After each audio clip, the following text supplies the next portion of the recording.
একজন আমার রাসূল পাকের সাহাবা, তিনি গোপন ইসলাম ধর্ম গ্রহণ করেছিলেন। গভীর মনোযোগ বাবা, আমার রাসূল পাকের একজন সাহাবা, তিনি গোপন ইসলাম ধর্ম গ্রহণ করেছিলেন। ওই সময় আমার দয়ার নবী মক্কা থেকে মদিনায় হিজরত করলেন। সাহাবাটা মক্কার মধ্যে থেকে গেল। ওই সাহাবাটা ইতিম ছিলেন, বাবা হারা ছিল। এরপরে চাচা জানতে পারলেন তার ভাইপো ইসলাম ধর্ম গ্রহণ করে ফেলেছে। ঘরে আসলেন, রে ভাইপো এদিকে আসো, তুমি নাকি ইসলাম ধর্ম গ্রহণ করেছো, আমি শুনলাম। তখন ভাইপো বলতে লাগলেন, চাচা শুনবেন কেন, দেখেন, আশহাদু আল্লা ইলাহা ইল্লাল্লাহু ওয়াহদাহু লা শারীকা লাহু ওয়া আশহাদু আন্না মুহাম্মাদান আবদুহু ওয়া রাসূলুহু। সুবহানাল্লাহ। চাচা অত্যন্ত রাগান্বিত হয়ে গেলেন, চাচা অত্যন্ত ক্রোধান্বিত অবস্থায় হয়ে গেলেন। বলে, আমার ভাইপো তুমি এতিম, তোমার বাবা ছোটবেলায় তোমাকে রেখে ইন্তেকাল করেছে, আমি তোমাকে দেখভাল করলাম, আমি তোমাকে লালন পালন করলাম, তুমি আমার কথার অবাধ্য হয়েছো, তুমি ইসলাম ধর্ম গ্রহণ করেছো, তুমি কি জানো এর পরিণাম কি হতে পারে?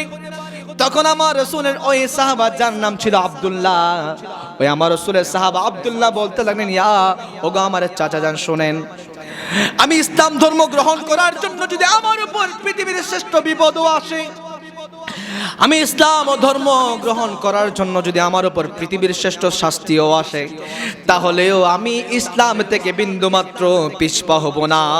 সুবহানাল্লাহ। আর আমাদের ইসলামটা, আমরা যে ইসলাম ধর্ম গ্রহণ করেছি, আমাদের ইসলামটা কত নড়বড় হয়ে গিয়েছে দেখেন। আপনার কাছে যদি একজন আহলে হাদিস এসে যদি আপনাকে যদি বিভিন্নভাবে ভোলায় বলে কোনো কথা বলে, আপনি তার কথাই মজি যান, এটার নাম কি ইসলাম রে বাবা? আপনার কাছে এসে একজন ভিন্ন আকীদার, ভ্রান্ত আকীদার একজন লোক এসে আপনার কাছে যখন কোন একটা বিষয় নিয়ে কথা বলে, আপনি নরম হয়ে যান, বাবা এটার নাম কি ইসলাম? সাহাবাদেরকে আমার হযরত বিলালের সিনার মধ্যে গরম গরম রোদে পোড়া পাথর পর্যন্ত দিয়েছিল, তারপরেও বলেছিল আল্লাহু আহাদ। সুবহানাল্লাহ।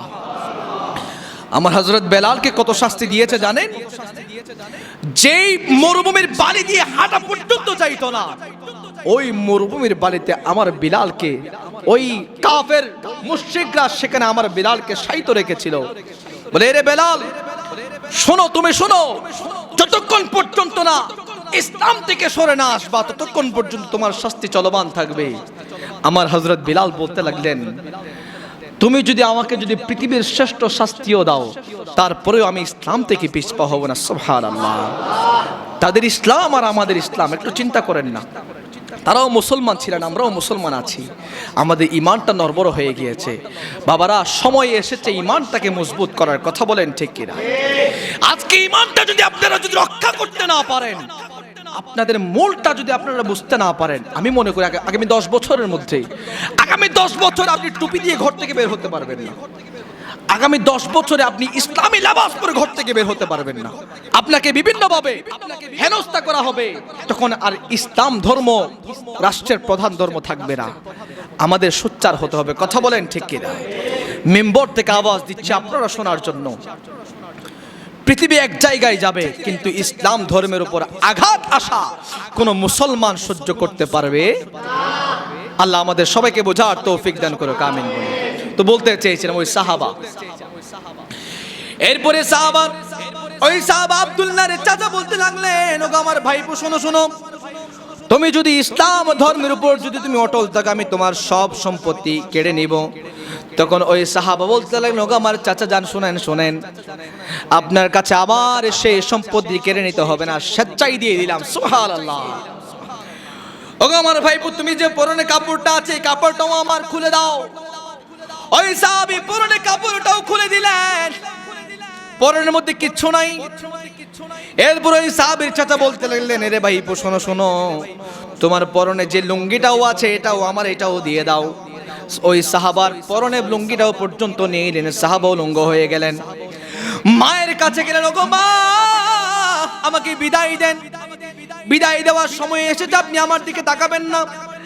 আমার চাচাজান আমার উপর জুলুম করেছে, আমার চাচাজান আমার উপর অত্যাচার করেছে, আমার পরনে কাপড়টা পর্যন্ত নিয়ে নিল, ধন সম্পদ সব তো নিয়ে নিল। আম্মা জান, আপনি আমার দিকে তাকাবেন না, আপনি আমাকে বিদায় দেন, আমি দো জাহানের বাদশার দরবারে চলে যাব। সুবহানাল্লাহ। মা থেকে বিদায় নিলেন, উলঙ্গ অবস্থায় সাহাবা মক্কা থেকে রওনা দিলেন, হেঁটে হেঁটে আমার দয়ার নবীর কদমে চলে আসলেন। ঘরের মধ্যে ঢোকা দিলেন, আসসালামু আলাইকুম ইয়া রাসূলুল্লাহ, আসসালাতু ওয়াসসালামু আলাইকা সাইয়্যিদি ইয়া হাবিবাল্লাহ। এভাবে ঘর ঢোকা দিলেন। আমার দয়ার নবী ঘর যখন দরজা খুললেন, দেখতে পেলেন উলঙ্গ একজন সাহাবা দাঁড়িয়ে আছে, কোনো কথা বলে নাই। আমার দয়ার নবী ঘরের ভেতরে প্রবেশ করলেন। আমার দয়ার নবী দুইখানা জুব্বা এনে ওই সাহাবীকে উপহার দিলেন। সুবহানাল্লাহ। আর একটু মুহাব্বতের আওয়াজে বলেন না। अरे तुम अपना दामन बिछा के मांगो, तुम अपना दामन बिछा के मांगो, हुजूर देंगे जरूर देंगे, हुजूर देंगे जरूर देंगे, तुम अपना दामन बिछा के मांगो। सुभानअल्लाह बोले ना। अरे करीम दाता रहीम वाका, अरे के दर पे कोई कमी नहीं है, गदा वो आंसू बहा के मांगो, गदा वो आंसू बहा के मांगो, हुजूर देंगे जरूर देंगे, तुम अपना दामन बिछा के मांगो। सलातुनिया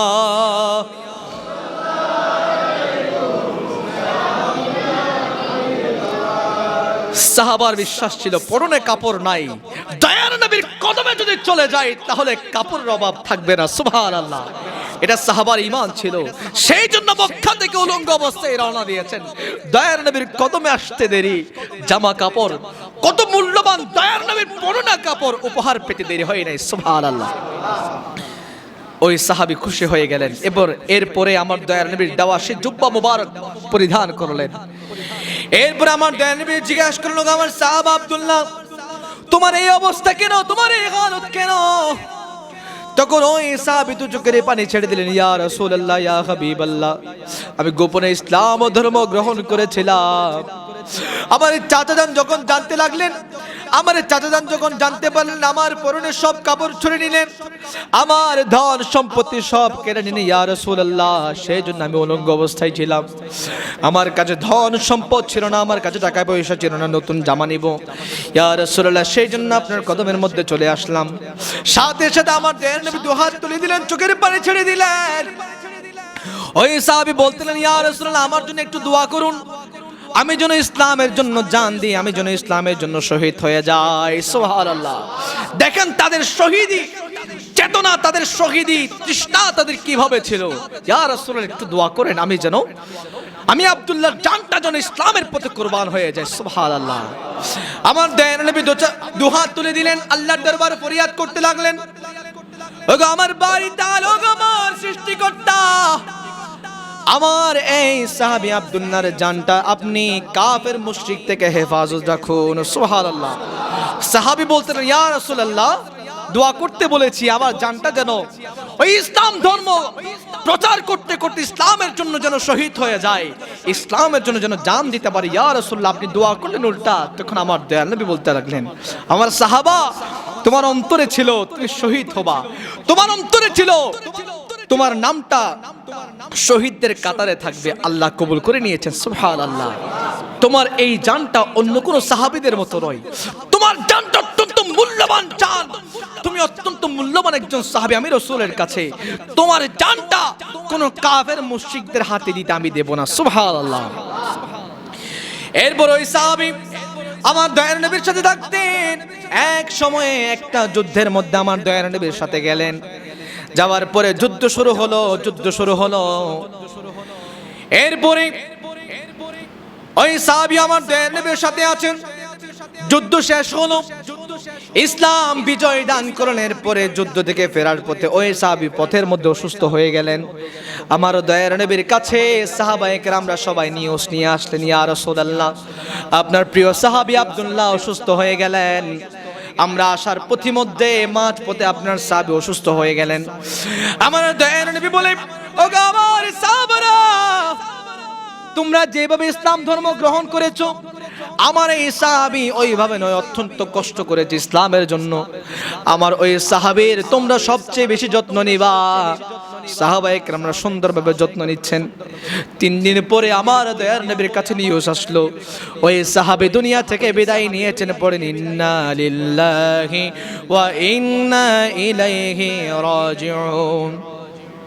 আমার দয়ার নবী তো চোখের পানি ছেড়ে দিলেন, আল্লাহর দরবারে ফরিয়াদ করতে লাগলেন এই সাহাবীর জন্য, এবং সকল সাহাবায়ে কেরামদেরকে শোনাই বললেন, ওগো আমার সাহাবারা, আমার আব্দুল্লাহর জানাজার নামাজের ইমামতি আমি রাসূল স্বয়ং করব।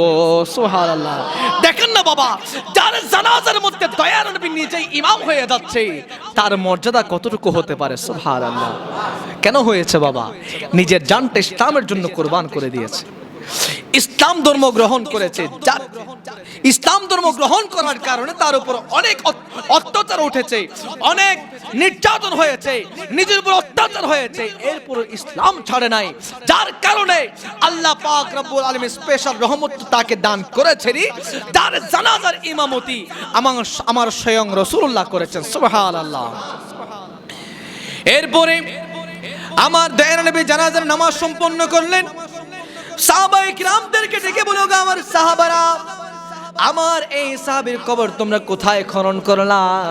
তখন সাহাবারা বলতে লাগলেন, ইয়া রাসূলুল্লাহ, ওই 2 পাহাড়ের চিপার মধ্যে আমরা আপনার সাহাবী আব্দুল্লাহর কবর খনন করলাম।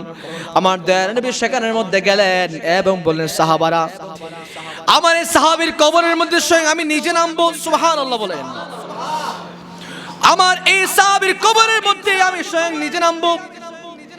এরপর আমার দয়ার নবী ওই সাহাবীর কবরের মধ্যে নামলেন এবং আমার সিদ্দিক আকবরকে ডাকলেন, এরে সিদ্দিক আকবর এদিকে আসো, তুমিও আসো আমার সাথে।